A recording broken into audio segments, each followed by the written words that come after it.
আসসালামু আলাইকুম ভিউয়ার্স, আশা করি আল্লাহর অশেষ রহমতে আপনারা সকলে ভালো আছেন। বেস্ট মোটিভেশনাল চ্যানেলে আপনাদের স্বাগতম।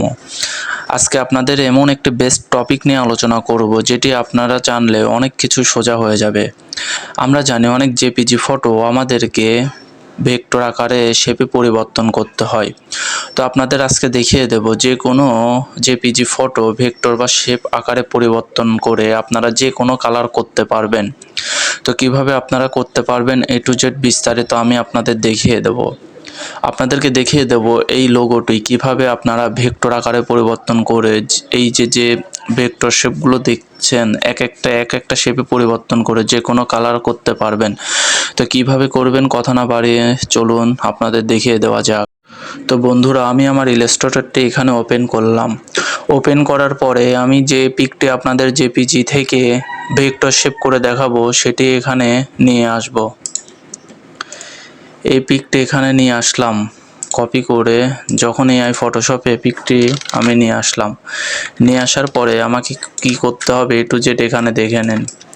পিকটি নিয়ে আসার পরে পিকটি এখানে সিলেক্ট করব। সিলেক্ট করার পর আমরা চলে যাব ইমেজ স্টেজে।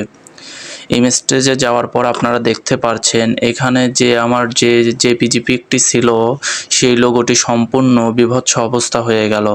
এখন আমি কিভাবে এটি ঠিক করতে পারি? ঠিক করার জন্য আমার সিলেকশন অবস্থায় চলে যেতে হবে ইমেজ ট্রেস প্যানেলে। ইমেজ ট্রেস প্যানেলে যাওয়ার পরে আপনারা দেখতে পারবেন এখানে থ্রেশহোল্ড আপনি যদি কমায় দেন তাহলে ভিতরের যে কালো যে লোগোটি থাকবে সেটি কমে যাবে, আর যদি বাড়িয়ে দিন তাহলে সম্পূর্ণ লোগোটি এখানে বেড়ে যাবে। আপনারা দেখতেই পারছেন বেশি বেড়ে দেওয়ার কারণে সবগুলো গুলিয়ে গেল।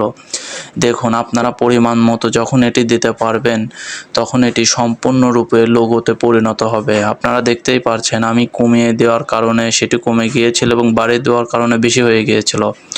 আপনারা যখন সম্পূর্ণরূপে যেটি দরকার সেটি প্রযোজ্যভাবে দিবেন, দেখবেন ভিতরের লোগোটি আপনাদের শেপ ও ভেক্টর আকারে পরিবর্তন হয়ে গিয়েছে। এবার কি করতে হবে? আপনারা এটি কেটে দিন, কারণ এটি সম্পূর্ণ এখন লোগো ভেক্টর শেপ হওয়ার জন্য প্রস্তুত। আরও কয়েকটি কাজ করতে হবে। এখানে যাওয়ার পরে আপনারা এক্সপ্যান্ড করতে হবে। এক্সপ্যান্ড করার পরে এটি সম্পূর্ণ শেপ আকারে পরিবর্তন হয়ে গিয়েছে, কিন্তু এটি এখনও আপনারা কালার করতে পারবেন না। আর একটা কাজ বাকি। এখন এটি সিলেক্ট করে এখান থেকে আপনাকে আনগ্রুপ করতে হবে। যখনই আনগ্রুপ করবেন তখন এটি সম্পূর্ণ শেপ ভেক্টর আকারে পরিবর্তন হবে। আপনারা এখন সাদা অংশটুকু বাদ দিয়ে পুরোপুরি এক একটা শেপে পরিণত হয়েছে। দেখুন বন্ধুরা, আপনারা চাইলে যে কোনো যেটা দিয়ে কালার করতে পারবেন। এখন যে কোনো শেপ যে কোনো কালার করতে পারবেন। আপনারা এটি চাইলে যে কোনোভাবে কালার করে আপনারা লোগো হিসাবে ব্যবহার করতে পারবেন। তো দেখুন বন্ধুরা, আমি প্রতিটা শেপ প্রতিটা কালার দিয়ে আপনাদের দেখিয়ে দিচ্ছি।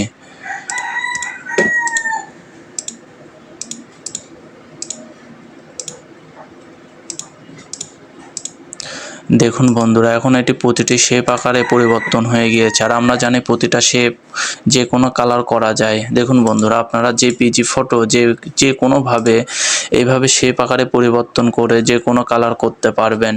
এতে আপনাদের সময়ও বেঁচে যাবে, আপনাদের কাজও হয়ে যাবে।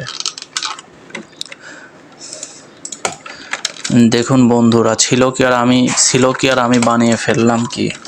আপনারা চাইলে এইভাবে এখন এটা পিএনজিও করতে পারবেন, আপনি চাইলে এটা জেপিজিও করতে পারবেন। আপনারা যেটি করতে পারবেন এটি এখন সুন্দরভাবে ফোকাস দিয়ে হাই রেজুলেশন জেপিজি আপনাদের হয়ে যাবে। তো বন্ধুরা, এইভাবে আপনারা চাইলে যে কোনো জেপিজি ইমেজকে শেপ আকারে পরিবর্তন করে যে কোনো কালারফুল বানাতে পারবেন। এভাবে আপনাদের সময়ও বেঁচে যাবে, আপনাদের কাজটিও অনেক সহজ হয়ে যাবে। তো বন্ধুরা, এইভাবে আপনারা চাইলে জেপিজি থেকে ভেক্টর শেপ আকারে পরিবর্তন করে কালারফুল করতে পারবেন।